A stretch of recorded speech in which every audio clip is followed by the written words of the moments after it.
Assalamualaikum warahmatullahi wabarakatuh. Bagaimana kabar kalian hari ini? Semoga kalian baik-baik saja ya. Selalu dalam lindungan Allah. Amin. Jangan lupa untuk tetap jaga kesehatan, tetap patuhi protokol kesehatan, memakai masker jika keluar rumah, dan jaga jarak. Nah, untuk pertemuan kemarin, kita kan telah mempelajari modus dan median data kelompok. Untuk pertemuan kali ini, kita akan membahas tentang ukuran letak data. Untuk tujuan dan manfaat pembelajaran pada hari ini, tujuan pembelajarannya diharapkan kalian dapat menentukan dan menganalisis ukuran letak data. Yang kedua, kalian diharapkan dapat menyelesaikan permasalahan yang berkaitan dengan ukuran letak data. Nah, untuk manfaatnya, yaitu yang pertama untuk perhitungan indeks prestasi yang dicapai, yang kedua untuk membantu proses penelitian. Oke, kita langsung aja ya. Untuk statistika 5 serangkai.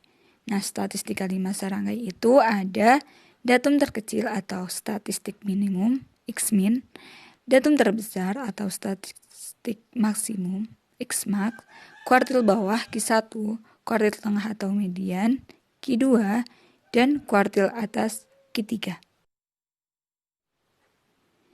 Nah, statistika peringkat dan statistika ekstrim. Apa itu statistika peringkat dan statistika ekstrim? Nah, statistika peringkat yaitu data yang telah tersusun dari yang terkecil ke yang terbesar.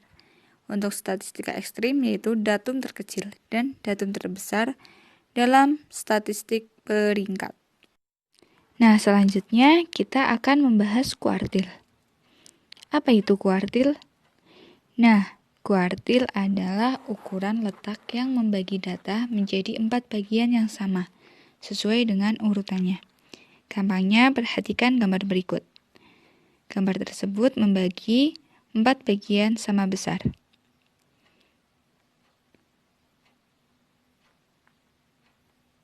Bagian 1, bagian 2, bagian 3, bagian 4. Nah, yang paling kiri itu data yang paling terkecil, terus Q1, Q2, Q3, dan yang paling kanan data yang terbesar. Untuk contoh soalnya, tentukan kuartil dari masing-masing kelompok bilangan berikut.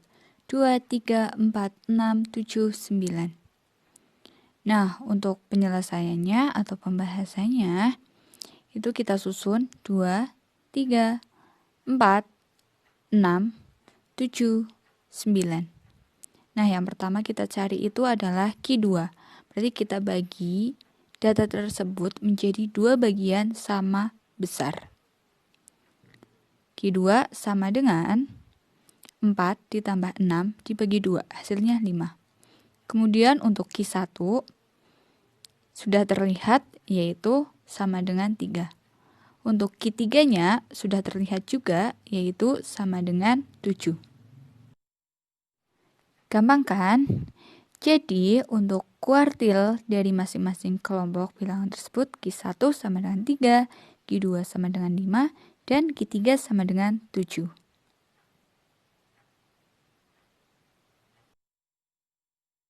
Kemudian, rataan kuartil dan rataan 3. Yang pertama, rataan kuartil, kita gunakan rumus setengah dikali Q1 ditambah Q3. Nah, yang kedua, rataan 3, kita gunakan rumus 1/4 dikali Q1 ditambah 2 kali Q2 ditambah Q3. Contohnya sebagai berikut. Suatu perusahaan mengadakan tes terhadap 14 orang yang melamar sebagai sekretaris perusahaan. Tes ini dilakukan dalam kemahiran mengetik dihitung dari banyak kata per menit. Sebagai berikut. Datanya 36, 41, 58, 45, sampai 45 lagi. Nah, data tersebut itu belum diurutkan. Bisa dilihat ya. Ada 36, 41, 58, 45, 47, 51, 42, 43, 41, 40, 43, 42, 48, dan 45. Nah, dari data tersebut, kalian disuruh menghitung statistik 5 serangkai, rataan kuartil, dan rataan 3. Untuk penyelesaiannya, yang pertama, statistik 5 serangkai. Statistik peringkatnya yaitu 36, 40, 41, sampai 58. Diurutkan ya. Terus untuk statistik minimum yaitu X1 yaitu datum terkecil 36. Statistik maksimum yang besar yaitu 58. Nah, untuk Q2-nya datanya kita urutkan dan Q2-nya terletak pada 43 dan 43. Jadi 43 ditambah 43 dibagi 2 sama dengan 43. Data sebelah kiri untuk mencari Q1 sudah terlihat yaitu 41. Data sebelah kanan untuk mencari Q3 sudah terlihat juga Q3-nya yaitu 47. Untuk yang B, kita mencari rataan kuartil. Kita gunakan rumus setengah dari Q1 ditambah Q3. Nah, dari data tersebut kita udah mengetahui Q1-nya berapa, Q3-nya berapa. Nah, kemudian kita cari hasilnya 44. Rataan 3 kita gunakan rumus seperempat Q1 ditambah 2 Q2 ditambah Q3. Hasilnya yaitu 43,5. Nah, selanjutnya kita akan membahas desil. Apa itu desil? Desil adalah ukuran yang membagi data berurutan menjadi 10 bagian yang sama. Letak desil ke I ditentukan oleh formula DI sama dengan I dikali N plus 1 dibagi 10. Dengan I sama dengan 1, 2, 3, sampai 9, dan N banyaknya data. Untuk penentuan nilai desil bergantung pada I dikali N plus 1 per 10, yaitu yang pertama bilangan asli. Nilai desilnya itu langsung X sama dengan I dikali N plus 1 dibagi 10. Nah, yang kedua itu bukan bilangan asli atau pecahan. Penentuan nilai desil dilakukan dengan cara pendekatan interpolasi linear. Untuk contoh soalnya, dari sekumpulan bilangan 20, 22, 22, 24, sampai 38, hitunglah yang pertama desil kedua, yang kedua desil ketujuh. Penyelesaiannya, datanya sudah urut ya. Yang pertama kita mencari desil kedua. I sama dengan 2, maka DI sama dengan I dikali N plus 1 per 10. I sama dengan 2 kita masukkan, dan N sama dengan 14 kita masukkan ke dalam rumus. Hasilnya yaitu 3 bilangan asli. D2 sama dengan X3, maka D2 sama dengan 22.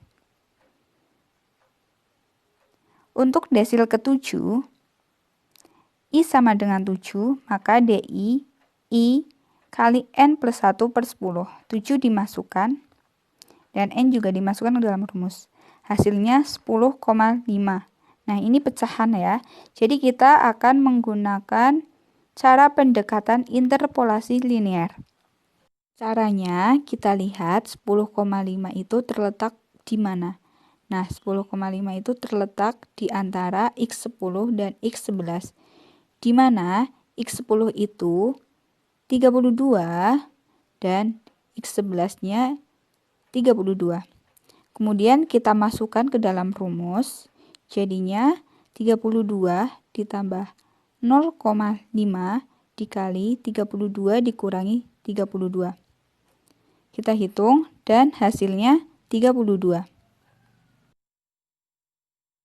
Selanjutnya persentil. Apa itu persentil? Persentil adalah ukuran yang membagi data berurutan menjadi 100 bagian yang sama. Letak persentil ke I ditentukan oleh formula PI sama dengan I dikali N plus 1 dibagi 100 dengan PI sama dengan persentil ke I dan N banyaknya data. Contohnya, tentukan persentil ke 65 dari data 6, 5, 8, 7, sampai 5. Penyelesaiannya, N sama dengan 15 dan data terurut diurutkan dari yang terkecil sampai ke yang besar. PI sama dengan I, N plus 1 dibagi 100. P65 sama dengan 65 dikali 15 plus 1 per 100. Hasilnya 10,4, yaitu pecahan. Nah, kemudian P65 sama dengan X10 ditambah 0,4 dikali X11 min X10. Hasilnya 7,4. Nah, itu pembahasan materi pada kali ini. Semoga kalian dapat memahaminya ya. Selamat belajar, semangat belajar, tetap jaga kesehatan, tetap patuhi protokol kesehatan, jaga jarak, sering cuci tangan memakai sabun, dan memakai masker jika keluar rumah. Terima kasih perhatiannya. Wassalamualaikum warahmatullahi wabarakatuh.